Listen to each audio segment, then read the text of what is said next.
9/11, we can never forget. We can't forget those innocent lives that were lost, the sacrifices of the first responders, or those actions of the patriots that fought for this country in the subsequent years. It was an American tragedy, but it changed the landscape of the entire world.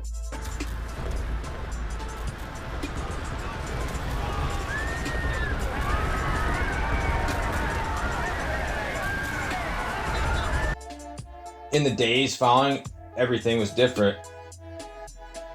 We did all kind of come together as Americans. We were united with a common enemy, with a common threat. And it really seemed like there was more unity in this country at that point for a period of time. But also it allowed for the Patriot Act to get passed, where Americans were forced to give up freedoms in the name of safety. And in my opinion, that's when the surveillance state started. I would definitely recommend looking more into the Patriot Act if you're not familiar with it. But to me, the biggest thing that happened was it allowed me to wake up. Now, it didn't happen the day of.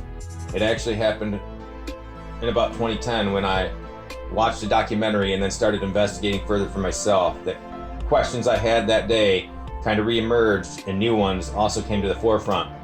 What I realized after doing all that research and investigation was that the main story, the main narrative was a lie.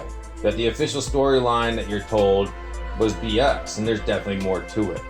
Now, I'm not going to get into theories about what it could be, and there's tons of them out there, and I don't know. But what I want to get the point across is to think critically and think for yourself.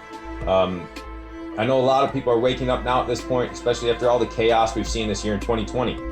It's been a really weird year, and it's forced it into people's faces, the fact that certain people might be out there to do things for nefarious purposes and not just to help their agenda or the Democrat or the Republican agenda or whatever the case is, that there may be more nefarious actions going on. And really, me waking up wasn't just about 9/11. It didn't stop there. It didn't stop with politics. It encompassed my entire life. And what it turned into was basically a search for truth. And the idea that I wasn't going to just accept what was being forced down my throat and regurgitate it back like it was the facts anymore. I was going to start investigating things for myself and then thinking critical with that information and not just take what's being spoon-fed to me. And so that's my point. That's what I'd like you to get from this, is to do some investigating for yourself. Look at Building 7 and the way it falls in comparison to Building 1 and 2. Many of you might not even know Building 7 fell because it didn't get a lot of press, because it looks sketchy. It falls in exactly the same manner as 1 and 2 that were struck by planes, but it had no plane that struck it and just some office fires burning from the debris that fell from Buildings 1 and 2 falling. So that right there is a smoking gun.